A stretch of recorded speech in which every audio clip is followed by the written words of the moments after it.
What happens when walking away is no longer an option? Dorian had spent years controlling himself, but one moment would test everything. Would he hold back or finally strike? "You scared?" Nick smirked as Bryce stepped closer. Dorian could hear his uncle's voice in his head. "Walk away. Keep your hands in your pockets." But this was different. Bryce was not just playing. He wanted a reaction. And for the first time, Dorian was ready to give him one. What happened next? No one saw it coming. Before we get into this unforgettable story, make sure you're subscribed to Epic Story Moments.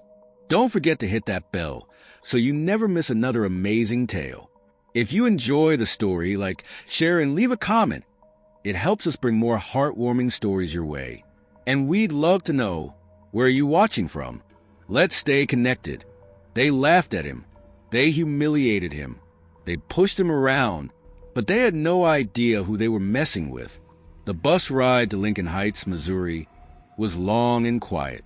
Dorian leaned against the window, watching the world outside shift from busy city streets to rows of uniformed suburban houses. It was not his first time being the new kid, but something about this move felt different.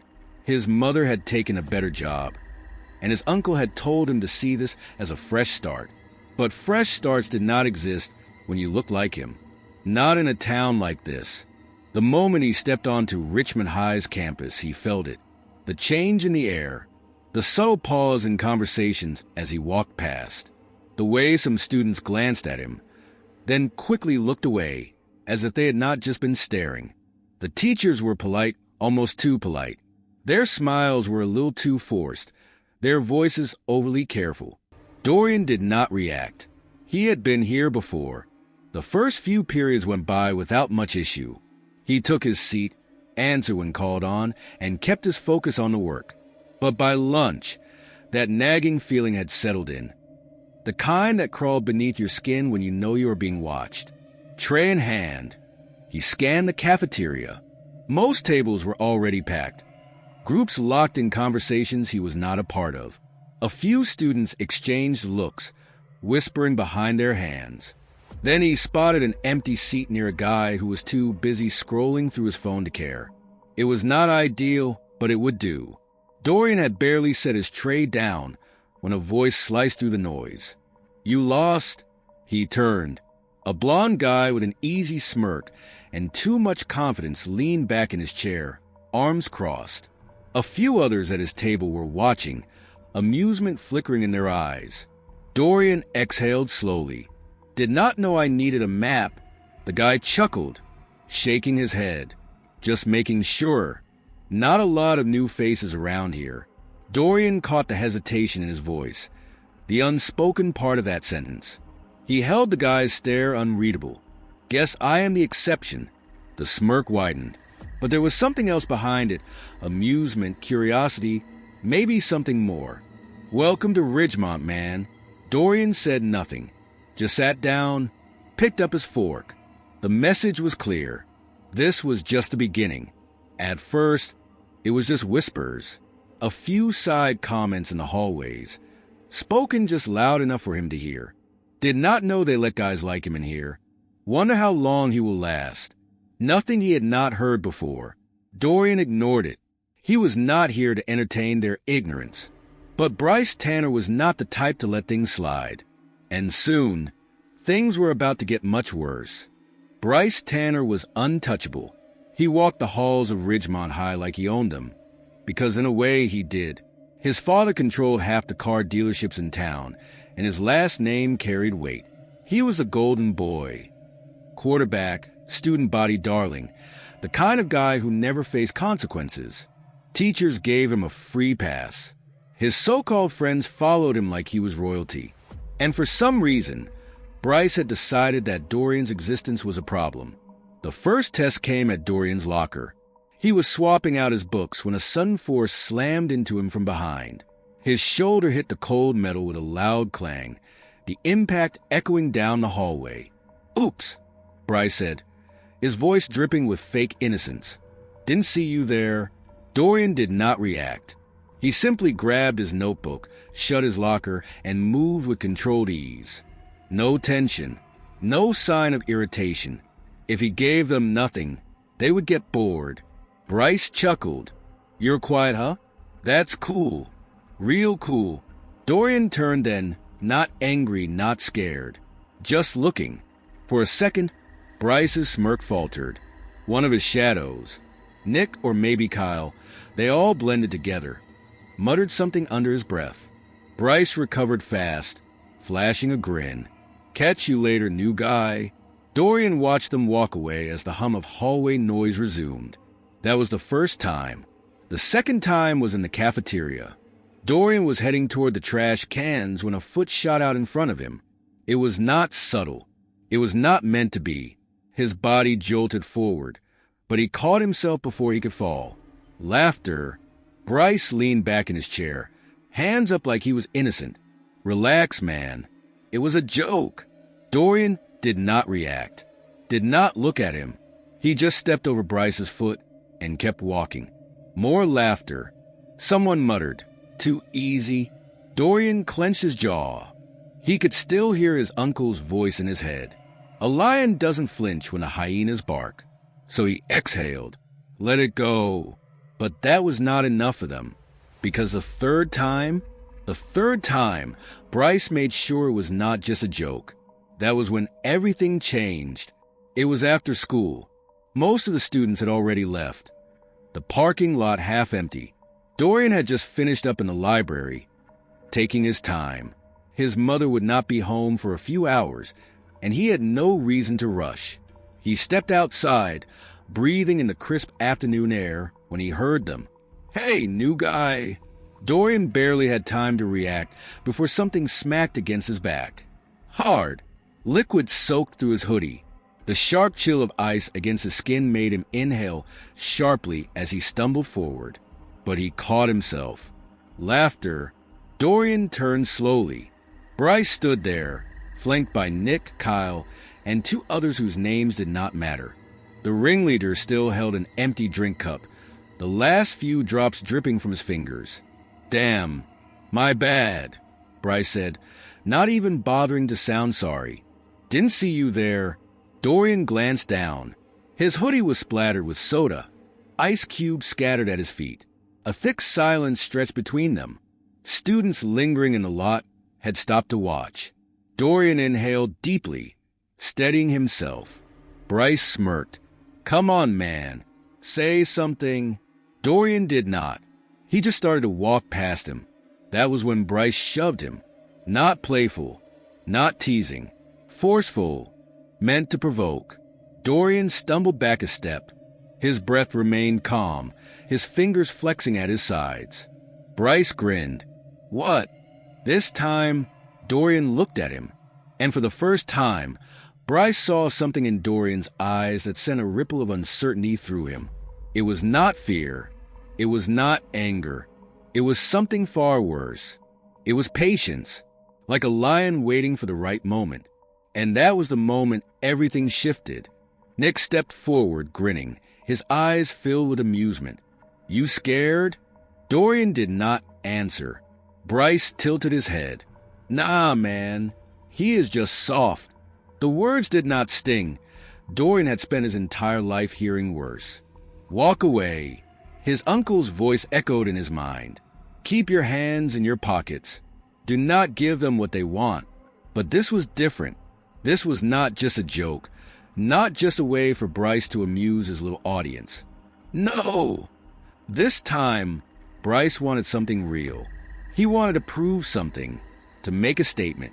Dorian exhaled slowly. Then, without a word, he set down his backpack. Bryce's eyebrows lifted. "Oh, you got something to say now." Dorian remained silent. Instead, he rolled his shoulders back, adjusting his stance. Bryce smirked. "Man, you..." That was as far as he got. Dorian moved. One sharp step in. A feint with his left. Quick, clean, just enough to make Bryce react. Then came the real strike. A brutal right hook, straight to the ribs. The sound was sickening. Bryce's breath shot out in a choked gasp as his body folded. His confidence crumbled in an instant. But Dorian was not finished. A pivot, An uppercut. Perfect form. Bryce's head snapped back. Before he could even think about staying on his feet, his legs buckled.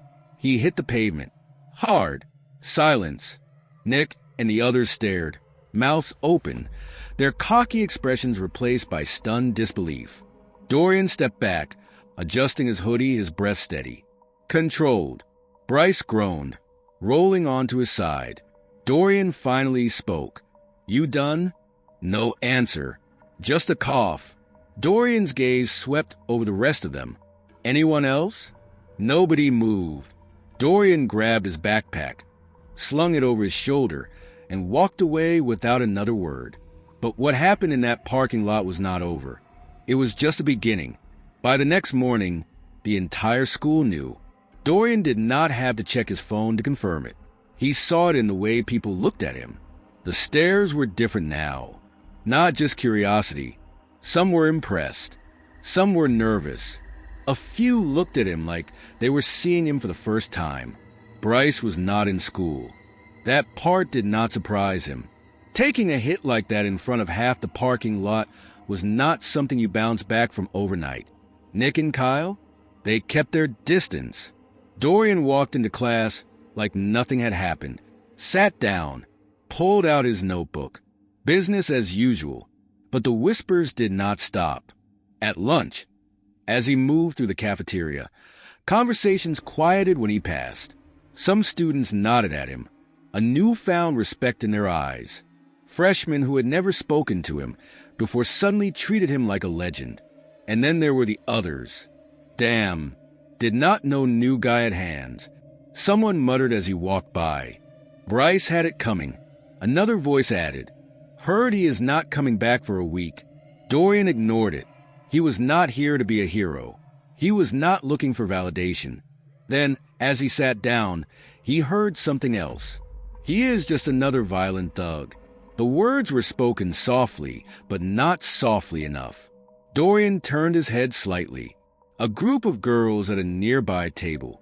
One of them, a brunette, expensive jewelry, an expression like she had just smelled something rotten, looked away when she realized he had heard her. His stomach clenched. That it was the thing about moments like these. No matter how justified you were, no matter how right the situation felt, someone would always find a way to twist it. But Dorian did not regret it. Bryce had gone looking for a fight. Dorian just made sure he got one. Still, the weight of it sat heavy on his shoulders. He had spent years training, years controlling himself, years walking away. That was not weakness. That was strength. So why did it feel like no matter what choice he made, people had already decided who he was? What Dorian was about to learn was that real strength was not just about throwing a punch. It was about what came next. She wrinkled her nose, like the very sight of him was offensive. And then, when she realized he had heard her, she looked away. Dorian's stomach clenched. That was the thing about moments like these. It did not matter if you were right. It did not matter if the fight had been justified. People would twist it however they wanted. But he did not regret it. Bryce had gone looking for a fight. Dorian just made sure he got one. Still, the weight of it sat heavy on him. He had spent years training, years controlling himself, years walking away. That was not weakness. That was strength. So why did it feel like no matter what choice he made, people had already decided who he was? What Dorian was about to learn was that real strength was not just about throwing a punch. It was about what came next. The rest of the week passed in a blur. Bryce still had not shown up. His friends? They left Dorian alone. The stares faded a little. The whispers grew quieter. But something still lingered in the air. Dorian could feel it, an invisible weight pressing down on him. One afternoon, as he left the gym, Coach Harrison called him over. "You got a minute?" Dorian hesitated. He was not in the mood for a lecture. But something in the coach's tone made him stop. They stepped outside, standing near the track where the football team was wrapping up practice. "I heard what happened," Coach said, his voice steady. "Figured you had your reasons." Dorian gave a slight nod. He was not about to apologize. Coach studied him. You a fighter? Dorian shrugged. Been boxing since I was a kid. Coach let out a low whistle. Yeah, that much was obvious. There was a pause. Then the coach's eyes sharpened. You are good. But let me ask you something. Did that fight change anything? Dorian frowned. Coach crossed his arms. You think Bryce learned something? Think the rest of them did. Dorian exhaled, running a hand over his head. He knew the answer. Bryce was not the type to reflect. And as for the others, some respected him now. Some feared him. And some, they would always see him the way they wanted to, no matter what he did. Coach nodded, like he could see the thoughts running through Dorian's mind. The thing is, people like Bryce, they do not really lose. Not in a way that sticks. He will come back. He will run his mouth, and the cycle starts again. Coach's expression softened. But you are different. You have control. Dorian's brows pulled together. What are you saying? Coach tilted his head toward the field. I have been telling the boxing coach to send me a few kids for wrestling. You ever thought about putting all that skill to better use? Dorian blinked. Wrestling? Coach grinned. Look, I know you can handle yourself. That much is obvious. But there's a difference between winning a fight and learning how to own your power. His voice dropped slightly, more serious now. I have seen too many kids like you get boxed into a reputation they never wanted. Dorian looked away. He knew exactly what Coach meant. Coach continued, You already proved you are not to be messed with. Now prove there is more to you than that. Dorian did not answer right away. For so long, fighting had been about survival, about standing his ground. But the way Coach was looking at him, the way he spoke, this was not about proving something. It was about being something more. That night, Dorian sat on his bed, staring at his uncle's old boxing gloves. He thought about all the times he had held back, all the times he had walked away, and the one time he hadn't. Coach was right. Bryce would not change. People would think what they wanted, but Dorian still had a choice. And maybe, just maybe, this time, he would make a different one. Because real strength was not just about knowing when to fight. It was about knowing what to fight for. If this story resonated with you, hit that subscribe button. Life is full of choices, and sometimes the hardest one is deciding who you want to be. Let's talk about it in the comments. Have you ever been in a situation where you had to stand your ground? How did you handle it? Let's keep the conversation going.